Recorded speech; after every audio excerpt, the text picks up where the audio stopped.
Hi everybody, welcome, welcome, welcome to the dungeon. My name is Robin. I'm really having a great time playing around with all sorts of different cane. Today we're going to be playing with two canes.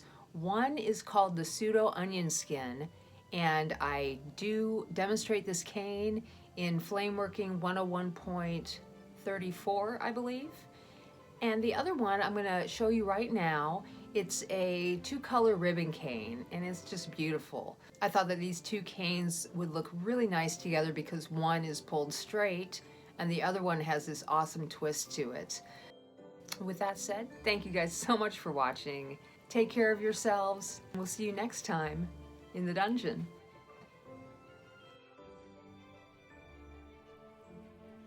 All right, so I am going to start this cane, this ribbon cane, with white in the very center because I want to use some transparent colors, and in hindsight I would have used the darkest of these two colors. This here is a topaz.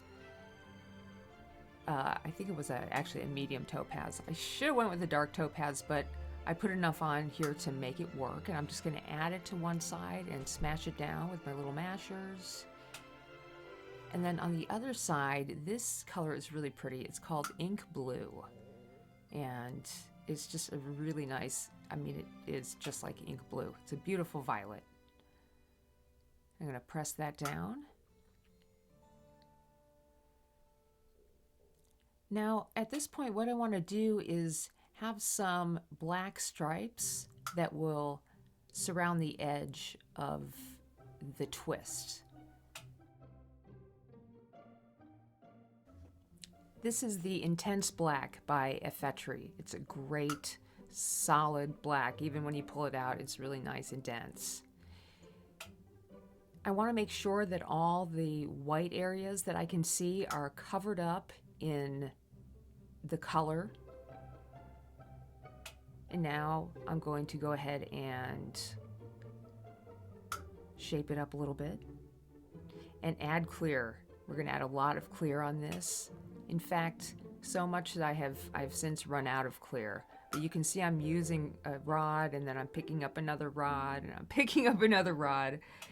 And it's funny because I have two kinds of glass here in my studio, and this rod in particular felt really strange to me. Even the way it pulled, it just was like really thick. And then I realized after kind of touching it a little bit that this is boro.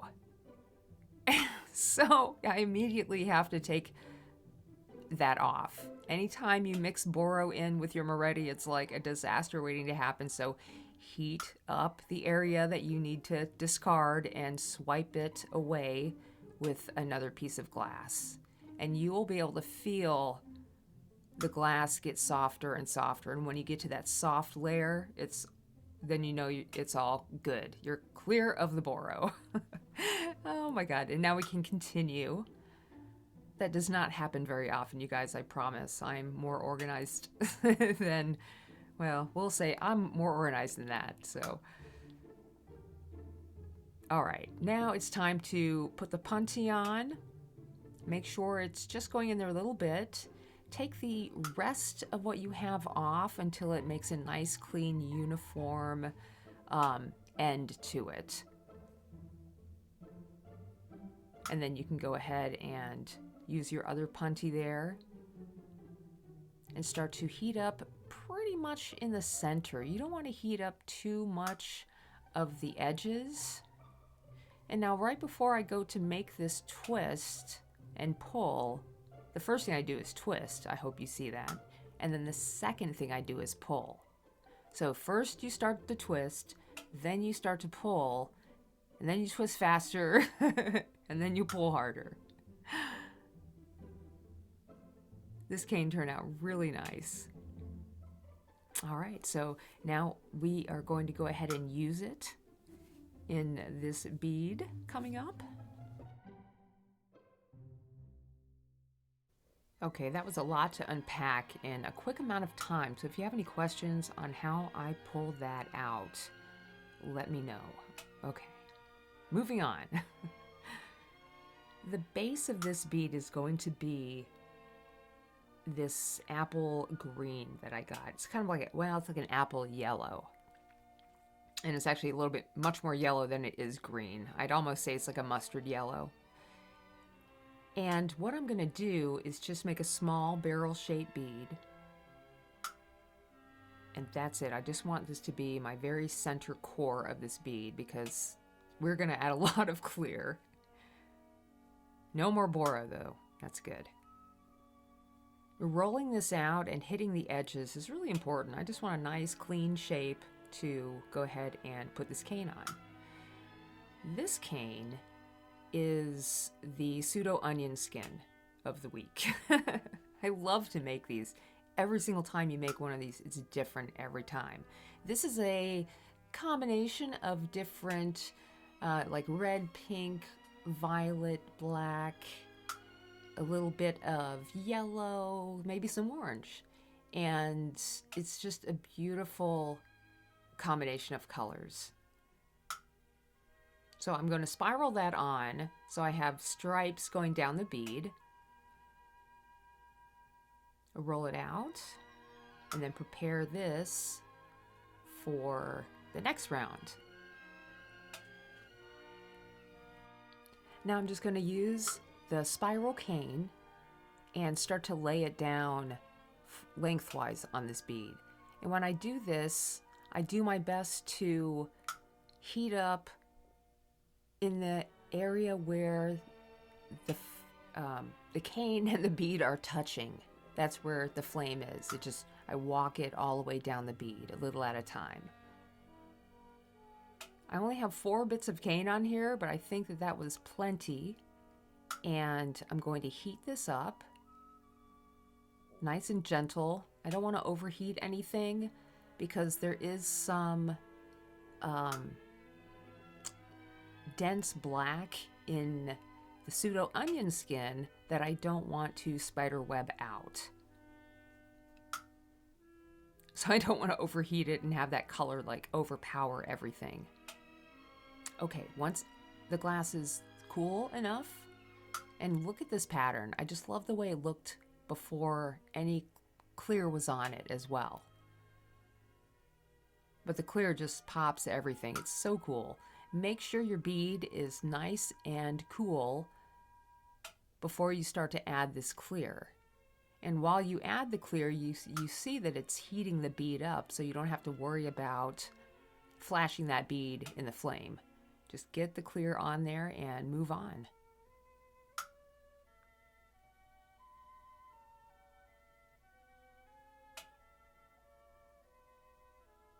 Now I'm going over this twice and slowly starting to heat it up and refine it, melt everything together.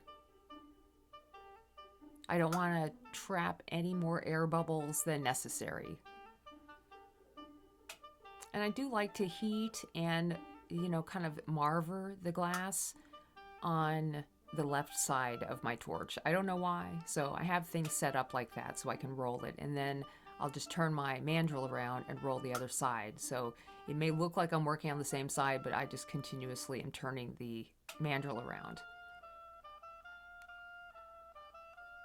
Okay, once I have this all looking nice, I want to check it out, and I have decided upon viewing that I want to add more clear. So I'm going to wrap the whole thing in clear one more time, and that'll be it. I promise. I just love to see how the pattern comes out in just a ton of clear. Now, as I put this clear on, I'm just twisting the clear rod, and where I'm twisting and adding it, I'm just continuously feeding it into the flame. And that will allow me, the twisting of it allows me to get all sides of the cane hot, and it's easier and quicker to gather a whole bunch of clear over something.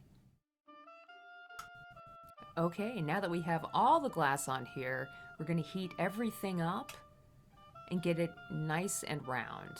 This is a big, big bead. It looks really great afterwards. Oh my gosh, I'm so glad that I added as much clear as I did. And as I was heating this up, I just thought, man, that looks like a planet right there. It just looks amazing. So I had to show you guys how it looks right here before I flatten it out. It's so beautiful. And then when I go to drop it right here and flatten it, I was like, man, it just felt like taffy, just thick and just like everything about playing with glass. I love you guys. It's just so much fun.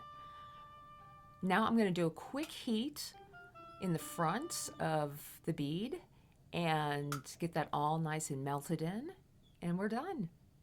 Thanks for joining me again, you guys. See you next time.